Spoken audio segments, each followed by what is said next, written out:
Hello students, welcome back to my new video. आज हम पढ़ने वाले हैं कोल से। हम कंटिन्यू करने वाले हैं जहाँ से हमने एंड की थी वीडियो। हमने ये क्वेश्चन तक देख लिए थे। आज हम डिस्ट्रक्टिव डिस्टिलेशन कोल का पढ़ने वाले हैं। मतलब कोल के जो प्रोडक्ट्स हैं वो कैसे होते हैं।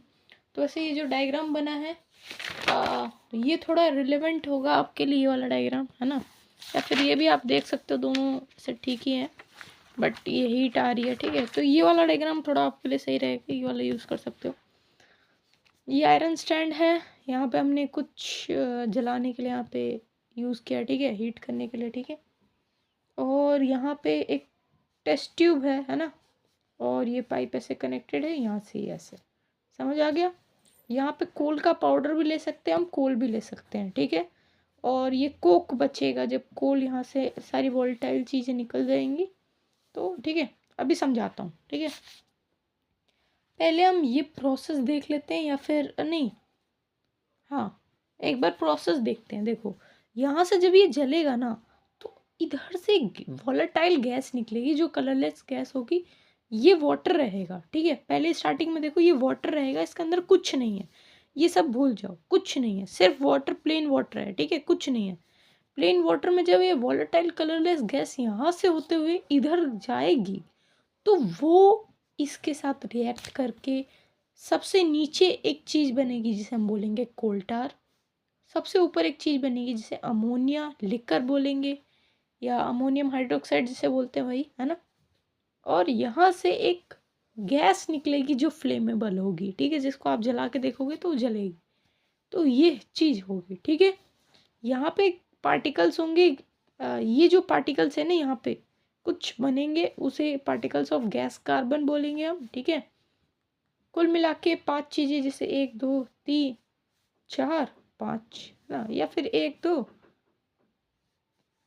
हो गई, 3 4 5 6 चीज़ें हो गई ऐसे तो। में इम्पोर्टेंट यही है, 1 2 3 4 5 चीज़ें, है ना। ये 5 चीज़ें मेन है आपकी। ठीक है, तो अब आ जाओ इसके बारे में हम पढ़ते हैं क्या है। और जो बाकी यहाँ पे बचेगा ना, सब कुछ यहाँ से चला गया तो यहाँ पे कोक बचेगा। ठीक है, कोक वो वाला कंपनी वाला नहीं, हम पढ़ेंगे। ठीक है, और ध्यान रखना जो कोल गैस है ना, ये वाली, ये एक मिक्सचर है मीथेन का, कार्बन डाइऑक्साइड का और हाइड्रोजन का। ठीक है, इसका ही मिक्सचर है। चलो अब आ जाओ यहाँ पे। पहले हम देखते हैं ये जो कोक बना था वहाँ पे, ये डायग्राम भूल जाओ, वो वाला देखते हैं। ठीक है, पहले हम देखते हैं कोक। ठीक है, कोक जो बना था, कोक क्या होता है, एक प्योर फॉर्म होती है कार्बन की। प्योर फॉर्म कैसे होगी, कैसे प्योर फॉर्म होगी, कैसे पता लगा भाई? सीधी सी बात है, यहाँ पे जब ये डिस्ट्रक्टिव डिस्टिलेशन हुआ तो यहाँ से सारी चीज़ें हट गई, कोल पाउडर का ये सब जल गया, तो बाकी जो रेसिड्यू बचा कोक होगा। मतलब प्योर फॉर्म होगा ही कार्बन की, ऑब्वियसली बात है, ऑब्वियस बात है। ये टफ होगा, पोरस होगा। ठीक है, ब्लैक सब्सटेंस। ठीक है, और ये यूज़ होता है मैन्युफैक्चर, स्टील की जब मैन्युफैक्चरिंग होती है तो उसके लिए कोक यूज़ होता है। ठीक है, और कई मेटल के एक्सट्रैक्शन में भी ये होता है। ठीक है, इसके उसके अंदर भी होता है, कई मेटल को जब एक्सट्रैक्ट करते हैं, निकालते हैं, तो उनके अंदर भी कोक पाया जाता है। ठीक है, कोल टार, कोल टार क्या होता है?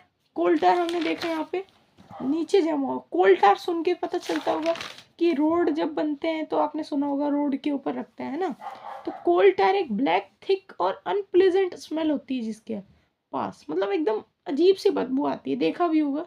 ठीक है, ब्लैक होता है, थिक होता है और अनप्लेजेंट स्मेल होती है।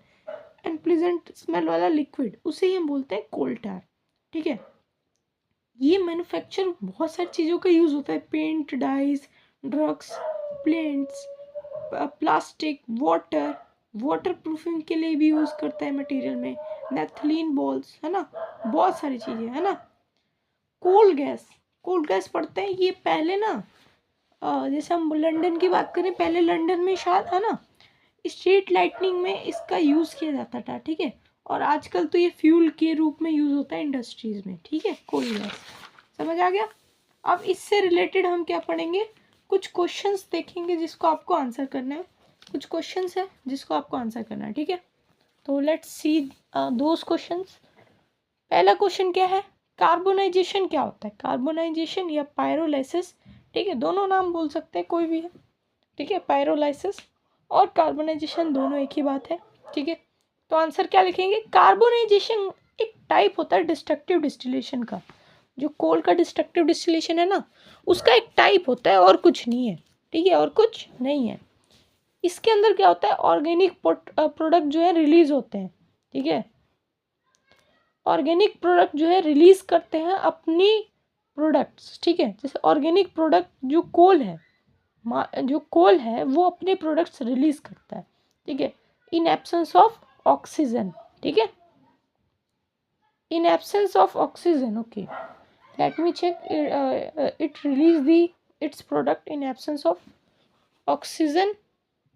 तो इसके अंदर एक मिस्टेक थी जो थी, मुझे लगा ही था कि हीट के बिना तो नहीं हो सकता, तो यूजिंग हीट होगा, ठीक है, ऑक्सीजन के बिना और हीट के साथ।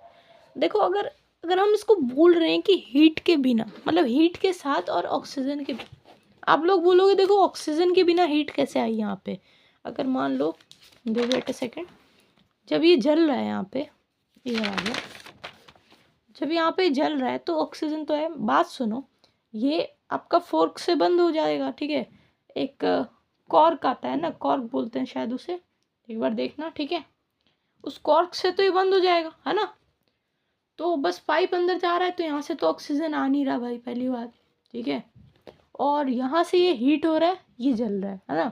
तो हीट तो आप बाहर से सप्लाई कर रहे हो ना कि अंदर से, तो बाहर से बस हम हीट दे रहे हैं, ऑक्सीजन अंदर थोड़ी ना लग रहा है, in the absence of oxygen, हो गया, ठीक है। ऑक्सीजन बाहर से, इसमें हीट हीट तो जलेगी, मेन सी बात है, कंबंक्शन थोड़ी ना है, कंबंक्शन का प्रोसेस थोड़ी नहीं है, ठीक है।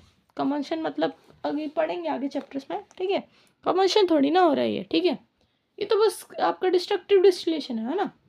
तो बस ये जल रहा है यहाँ पे, ठीक है, और यहाँ से वॉलेटाइल गैस निकली यहाँ पे पहुँच गई, ठीक है। बस मेन चीज़ें देखते हैं, उतना नहीं डीप में हमें पढ़ना, अच्छे से पढ़ेंगे 8th के हिसाब से, ठीक है। राइट 3 प्रॉपर्टीज ऑफ कोक, क्या क्या पढ़ा है पीछे, अभी पढ़ा है ना, ये सारी चीज़ें प्रॉपर्टी है ना, 3 ही पढ़ी है, तीनों लिख दो। प्योर फॉर्म ऑफ कार्बन होती है, टफ है, पोरस है, ब्लैक होता है सब्सटेंस, और स्टील की मैन्युफैक्चरिंग में भी यूज़ होता है, एक्सट्रैक्शन ऑफ मैनी मेटल्स में भी यूज़ होता है, ठीक है, ये भी लिख सकते हो उसके नीचे, ठीक है।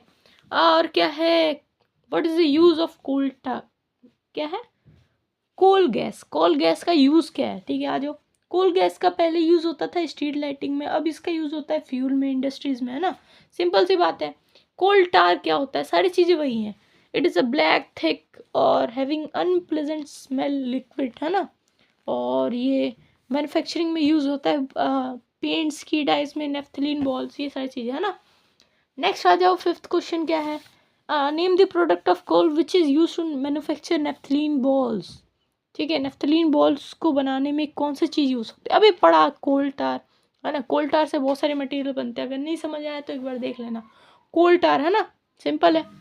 Coal gas is use in lightning, हाँ ठीक है, रुक जाओ, क्वेश्चन क्या है, वो write earlier use of coal gas, पहले कोल गैस का क्या यूज था, तो coal gas is use in lightning earlier, मतलब पहले कोल गैस लाइटनिंग के लिए यूज होती थी, सिंपल सी बात है। तो यहाँ तक हमने सारे क्वेश्चन हमने कर लिए, डन आपके। अब हम पढ़ेंगे पेट्रोलियम, ठीक है, तो पेट्रोलियम नेक्स्ट वीडियो में कवर अप करेंगे। अभी हमने जो आपके कोल के जो प्रोसेस थे सारे पढ़ लिए, ठीक है, इसकी प्रैक्टिस करना, ठीक है, तब तक के लिए मिलते हैं नेक्स्ट वीडियो में, तब तक के लिए keep learning, keep going to the peak of mountain, bye bye students.